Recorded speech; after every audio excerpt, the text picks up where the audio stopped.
Salam alaikum wa rahmatullah, on va poursuivre sur les pensées précieuses de Ibn al-Jawzi. Donc on étudie ensemble ce livre formidable appelé Saïdul Khatir qui a été édité par les éditions Tawba, qu'Allah subhanahu wa ta'ala les récompense pour ce travail exceptionnel qui est fait.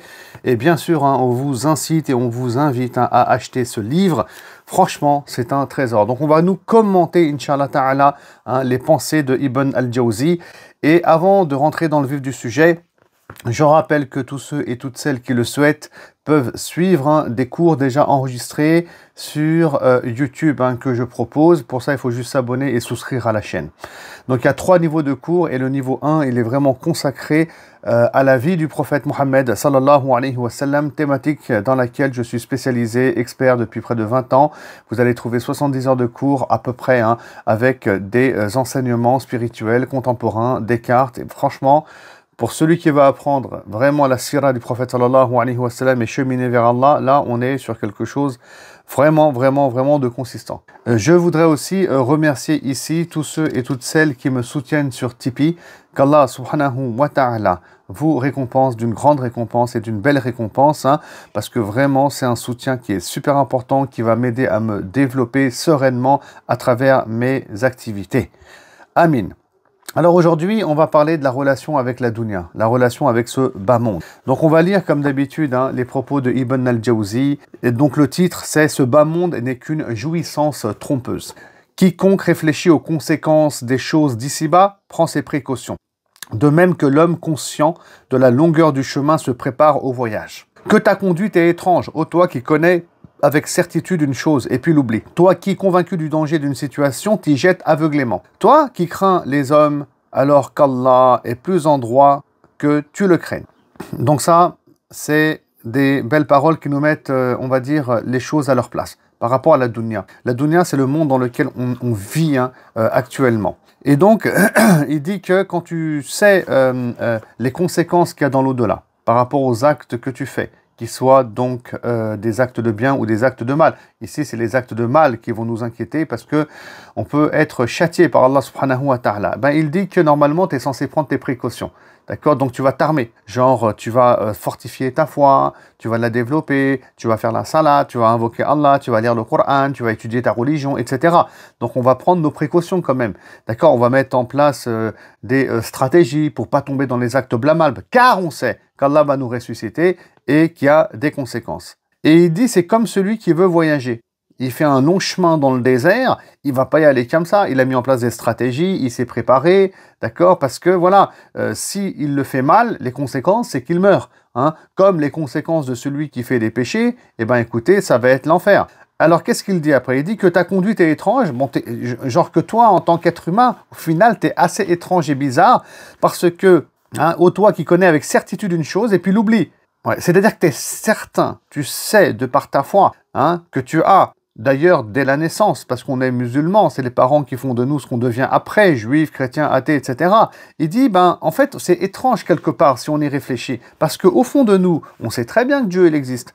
On a la foi, et on sait très bien qu'on va être jugé par Allah, mais malgré ça, on fait des péchés. C'est ça l'étrangeté, c'est contradictoire, et on oublie. Bon, en même temps, on est des êtres humains, c'est un oubli, d'accord, qui est explicable, mais ça reste quelque chose d'irrationnel quelque part. C'est 1 plus 1 égale 2, puisque tu sais, tu vas pas faire de péché. Non, tu sais, tu oublies, et tu fais quand même des péchés. D'ailleurs, ça nous rappelle Adam. Il sait très bien qu'Allah subhanahu wa ta'ala, il l'a créé, d'accord, mais malgré ça, il lui a désobéi, vous voyez, parce qu'il a mangé du fruit de l'arbre, alors que c'était interdit. Bon, toi qui, convaincu du danger d'une situation, t'y jettes aveuglément. Ça, c'est celui qui fait un péché, un acte haram. Il sait très bien que boire de l'alcool, c'est haram. Il sait très bien que zina, c'est haram, que c'est des choses qui vont nous coûter cher, sans doute, dans l'au-delà, que c'est des péchés graves, qu'on va brûler en enfer si on ne se repent pas, etc. Malgré ça, tu y vas. Malgré ça, tu le fais avec conscience. Tu fais des péchés avec conscience. Vous voyez, ça aussi, c'est l'aspect contradictoire de l'homme, en fait. Et donc, toutes ces contradictions, bien sûr, il faut qu'on arrive à en sortir. C'est ça aussi que sous-entend Ibn al-Jawzi. Et il dit, toi qui crains les hommes alors qu'Allah est plus en droit que tu le craignes. Et ça, c'est franchement parmi les grandes contradictions de l'homme. Hein, c'est Allah qu'on doit craindre, mais pourtant, on craint les hommes de pouvoir, les hommes qui ont beaucoup d'argent, les hommes avec qui on a des intérêts. Hein. On est constamment là aussi, encore une fois, c'est une grosse contradiction, à craindre les gens, alors que de la bouche, on dira toujours, moi je crains Allah, on doit craindre Allah en islam. Bon, alors après, il continue, pour qu'on comprenne ce qu'il en est de cette dunya, de ce bas monde, il dit, ton âme t'impose ce dont elle présume, et toi, tu ne lui imposes pas ce dont tu as la certitude. Mais ce qu'il y a de plus étrange, c'est ta satisfaction à être trompé et ton insouciance face à ce qui t'a été réservé. C'est-à-dire que l'homme, quand il persiste dans ses péchés, il est quelque part heureux, content de les faire. Donc c'est ça qui est problématique aussi, bien entendu. Mais ce qui est le plus étrange d'ailleurs, il dit, c'est ta satisfaction à être trompé et ton insouciance. C'est-à-dire que quelque part, tu continues à faire le péché et à faire des péchés comme si tu n'en as rien à faire de l'au-delà. Vous voyez, ça c'est l'effet dunya. Dans ce bas monde, c'est comme ça. Tu continues à faire des péchés, tu es insouciant. Tu es insouciant, tu n'en as rien à faire jusqu'à que la mort vienne te frapper, que tu aies un rendez-vous avec Allah après subhanahu wa ta'ala. Et il dit ici, trompé par ta santé, tu oublies l'approche de la maladie. Franchement, c'est une très belle comparaison. Wallah. Donc, trompé par ta santé. Tu es en forme, mashallah, tu as la santé, tu peux faire plein de choses, faire du sport, veiller la nuit, tu es en pleine santé, tu manges bien. Ça fait que tu oublies que tu vas tomber malade peut-être, tu vas peut-être mourir. Et puis c'est quand on tombe malade qu'on se rend compte du bienfait de la santé. Et là, il te dit, c'est pareil. Tu es trompé par la dunya, il fait une comparaison en fait. Tu es trompé par les plaisirs de ce bas monde à un point où tu oublies quoi cette fois-ci? Tu oublies que tu vas rencontrer Allah. C'est ça qui va générer de l'insouciance. Et là, le but, c'est qu'on n'oublie pas en fait. Et donc, on va penser aux conséquences de nos actes. Alors, il dit après, tu te réjouis de ta préservation et tu négliges l'imminence de la douleur. Le trépas d'autres te montre pourtant ton propre trépas, et la sépulture d'autres te révèle pourtant avant la mort ta propre sépulture. Mais la recherche de tes plaisirs t'empêche de penser à la ruine de ton être. Et il t'explique que pourtant des rappels, il y en a qui sont faits autour de nous. Bon, comment? Il y a des gens qu'on connaît qui sont morts. Peut-être nos parents sont morts. Peut-être un proche est mort. Peut-être un ami est mort. Peut-être un enfant est mort. Donc, subhanallah, on voit des gens mourir. On fait des salat al-janaza. On va à des enterrements. Donc, la réalité, elle est là. Dieu ne cesse de nous rappeler qu'on va mourir, nous aussi. Donc, normalement, ça devrait créer un électrochoc en toi. Et par conséquent, tu vas pas faire des actes blâmables et tu vas réfléchir aux conséquences dans l'au-delà. Et oui, l'au-delà, c'est quelque chose de proche. Comment tu le sais? Au-delà de la lecture du Coran, c'est la salat al-janaza que tu vois, que tu côtoies dans ta vie d'une manière ou d'une autre. Mais qu'est-ce qu'il dit ici, Ibn al-Jawzi? Mais la recherche de tes plaisirs t'empêche de penser à la ruine de ton être. C'est-à-dire que tu veux pas penser à la mort. Pourquoi? Parce que il y a les plaisirs de la dunya. Moi, je veux une maison, je veux ceci, je veux cela. Al-hakumut takasur, comme d'habitude. Toujours à courir derrière les biens de ce monde, etc. Et donc, c'est là où, quand même, il faut prioriser les choses. Moi, j'ouvre une parenthèse ici. D'accord? Les choses qui sont en lien avec ce bas monde doivent nous permettre de cheminer vers Allah, doivent nous permettre de vivre. Mais jamais on va dépasser les limites du sacré. Donc, jamais on doit tendre vers les actes haram. Sinon, voilà, il n'y a rien de positif. Subhanallah. D'accord? Donc, mais la recherche de tes plaisirs, donc ça, c'est très, très dangereux. Attention, il faut mettre des grosses limites, des gros coups de frein à main. T'empêche de penser à la ruine de ton être. Et ouais, pense-y. Parce que si tu pensais vraiment à la ruine de ton être, c'est-à-dire que tu vas mourir bientôt, normalement on est censé comprendre ça avec le Covid qu'il y a eu, subhanallah, on a eu une grosse expérience quand même, et tu prends conscience que tu vas mourir très rapidement, que c'est une histoire de jours, de semaines, d'heures, je sais pas, ou de mois ou d'années, ça va venir vite. Et donc ça devrait te faire gagner en conscience, et à partir de là, ça devrait être ta priorité numéro 1. C'est ça le but qu'on va se fixer, c'est-à-dire préparer la mort et préparer la rencontre avec Allah subhanahu wa ta'ala. Et ça, quand ça devient ta priorité, le rapport que tu as avec les plaisirs de ce bas monde vont complètement diminuer, vont passer sur un deuxième plan ou un troisième plan. Vous voyez, c'est ça le but qu'on va se fixer, parce qu'après la relation avec ce bas monde, elle sera toujours là, étant donné qu'on évolue dedans. mais au moins ça sera maîtrisé. Alors ensuite, il cite des vers de poésie. Hein. On croirait que tu ne connais pas l'histoire de ceux qui sont passés et que tu ne vois pas les ravages du temps sur ceux qui restent. Si tu ne le savais pas, regarde, voilà leur demeure. Le vent les a effacés dans sa course après toi, et voici la tombe. C'est-à-dire, va dans les musées, va voir les civilisations grecques, égyptiennes. Tout ça, c'est terminé.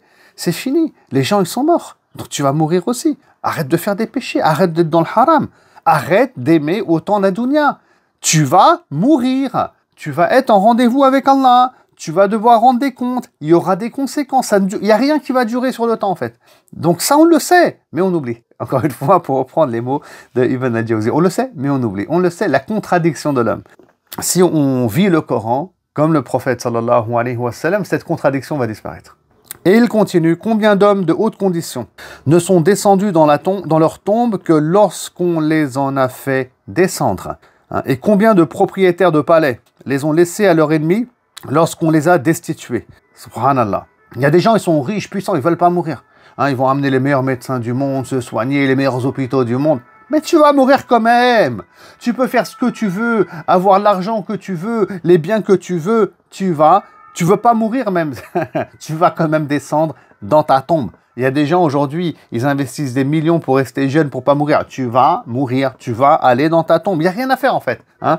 Et là, il dit aussi combien de propriétaires de palais. Parce qu'on s'attache à nos maisons, mais il y en a, ils s'attachent à leur palais, à leur château. Ibn al-Jawzi, il dit ici, combien de propriétaires de palais les ont laissés à leur ennemi, hein, lorsqu'on les a destitués. Donc toute chose a une fin. Comprenez ça, toute chose a une fin. Ta maison, il y en a, ils s'attachent à leur maison, à leur palais, ça a une fin. Alors, s'il y avait des gens qui étaient puissants, hein, ils sont morts, et ce plaisir qu'ils avaient d'avoir un palais, ben, ça a disparu, et en plus leur palais, il est tombé entre les mains des ennemis, toi, ta maison, et le plaisir que tu as à vivre dans ta maison, que tu as acheté, écoute bien, hein, ça va passer entre les mains de tes enfants, si ce n'est entre les mains peut-être de l'État français, Donc tout va disparaître, tous tes plaisirs vont disparaître au moment de ta mort qui va arriver très rapidement. Et ensuite, il termine en disant « Ô toi que chaque instant conduit à cela et qui agit comme celui qui ne comprend pas et ne sait pas, hein, comment l'œil peut-il se fermer paisiblement sans savoir en laquelle des deux destinations il parviendra ?» Et ouais, donc il dit « Toi, hein, ô toi que chaque instant conduit à cela, hein, c'est-à-dire que chaque minute qui s'écoule, on se rapproche de la mort. Chaque instant qui s'écoule, on se rapproche de la mort, hein, et qui agit comme celui qui ne comprend pas. Et on agit pourtant comme des gens qui n'avons pas conscience de ça, qui ne voulons pas comprendre. On doit avoir conscience que cette mort, elle est inévitable. Ça va nous déconnecter de la dunya, Inch'Allah. Ça va nous déconnecter de la dunya. Donc plus on va gagner en conscience, plus on va se rapprocher de Dieu, plus on va se déconnecter de ce monde. C'est ça qu'il aimerait ici de nous, Ibn al-Jawzi. Hein. C'est pour ça qu'il dit ces mots-là. Hein, ô toi que chaque instant conduit à cela et qui agit comme celui qui ne comprend pas et ne sait pas. Alors qu'on sait et on comprend, mais on oublie. Ah. Après, les belles paroles, hein, pour terminer la poésie, j'aime bien comme l'œil ici. Comment l'œil peut-il se fermer paisiblement? Genre comment tu peux dormir le soir, tranquille, hein, sans savoir en laquelle des deux destinations il parviendra. Hein, et normalement, tu vas avoir du mal à dormir. Tu ne sais pas, hein, si tu vas aller au paradis, si tu vas aller en enfer. Alors si en plus tu aimes la dunya, tu fais des péchés, tu vis dans les plaisirs et tu dors tranquillement, il y a un gros problème de conscience. Voilà. Normalement, ça devrait, si on était vraiment, comment dire, très sincère, très connecté à Dieu, eh ben écoutez, hein, on aurait du mal à dormir. D'ailleurs, le prophète, qu'est-ce qu'il faisait, hein? Il priait une partie importante de la nuit. Sallallahu alayhi wa sallam. Voilà, on va continuer très prochainement, Inch'Allah ta'ala. On va s'arrêter là. Salam alaikum wa rahmatullah.